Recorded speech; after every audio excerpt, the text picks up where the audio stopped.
তার ভিতরে কোরআনের জ্ঞান নাই, ইলম কালাম নাই, ও তো রাক্ষস হয়ে গিয়েছে। জনগণের টাকা, রাস্তার টাকা, বিল্ডিং এর টাকা পেট ভর্তি করে খাবে, কারণ তার ভিতরে কোরআনের জ্ঞান নাই।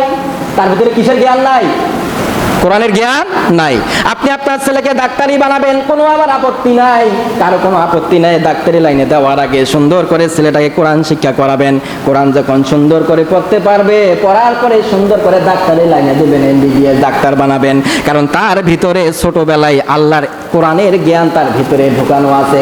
এই ছেলেটা বড় হয়ে যখন এমবিবিএস ডাক্তার হবে, বিভিন্ন প্রতিষ্ঠানে যখন যাবে, বিভিন্ন ডায়াগনস্টিক সেন্টারে যাবে, এই বড় ডাক্তার মানুষের কাছে রাক্ষসের মতো টাকা আদায় করবে না, গরিব দুঃখীকে বিনা পয়সায় কিছু কিছু চিকিৎসা করাবে, রাক্ষস হয়ে ভক্ষক হবে না, কারণ ভিতরে আল্লাহর কোরআন আছে। বলেন সুবহানাল্লাহ।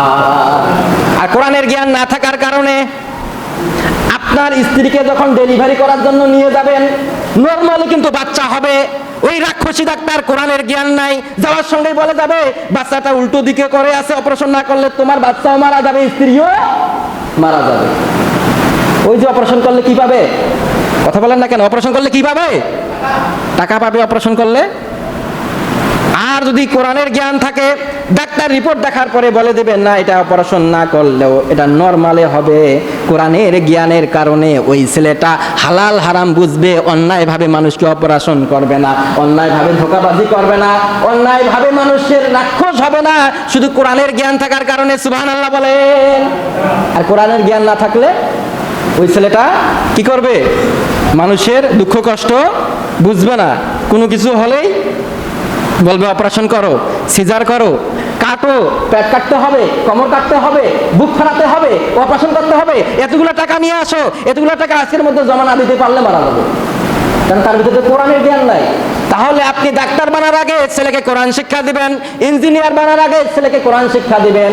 এই যে বিভিন্ন জায়গায়, অনেক জায়গায় বৃদ্ধাশ্রম পাওয়া যায়, একটা রিপোর্ট বের হয়েছে, এই বৃদ্ধাশ্রমগুলোতে দেখা গিয়েছে, এক সাংবাদিক রিপোর্ট করেছে, এই বৃদ্ধাশ্রমের প্রতিটা জায়গায় জায়গায় গিয়েছে, এক জায়গায় গিয়ে রিপোর্ট করেছে, এখানে 90% পিতামাতা এসেছে তার সন্তানদেরকে কোরআন শিক্ষা না দেওয়ার কারণে বাড়ি থেকে বের করে দিয়েছে বাধ্য হয়ে।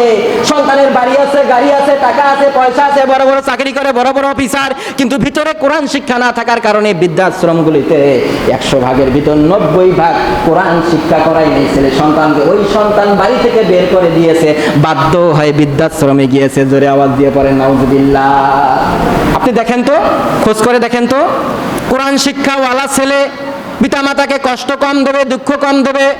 কোরআন শিক্ষাওয়ালা ছেলে অন্যায় কম করবে, অত্যাচার কম করবে। আর যেই ছেলেগুলা ভণ্ড প্রতারক, কোরআন শিক্ষা করায় নাই পিতামাতা, এই ছেলেগুলা বড় হয়ে পিতামাতার সঙ্গে রাগারাগি করে, পিতামাতার সঙ্গে কথা কাটাকাটি করে, পিতামাতার সঙ্গে টক্কর দেয়, বড়কে সম্মান করে না, শ্রদ্ধা করে না, কারণ তার ভিতরে আল্লাহর কোরআনের জ্ঞান নাই। তার ভিতরে কার জ্ঞান নাই? কোরআনের জ্ঞান নাই। আমি এতগুলো কথা বললাম, তারপরেও আপনি আপনার ছেলেকে কোরআন শিক্ষা দেবেন না, এটাও আমি জানি। আমি এতগুলো কথা বললাম, তারপরেও আপনি আপনার সন্তানদেরকে মাদ্রাসা লাইনে পড়াবেন না, এটাও আমি জানি। তারপরেও বলে যাচ্ছি, আপনার ছেলে সন্তানকে সুন্দর করে কোরআন শিক্ষা দিবেন। এই মসজিদে কি কোরআন শিক্ষা চালু আছে? চালু আছে? চালু আছে? চালু আছে? তাহলে এই মসজিদে কোরআন শিক্ষা চালু নাই, এই বাচ্চাগুলোর ভবিষ্যৎ নষ্ট করতেছে কে? এই জন্য দায়ী থাকবে তার পিতামাতারা, তার ভাইয়েরা।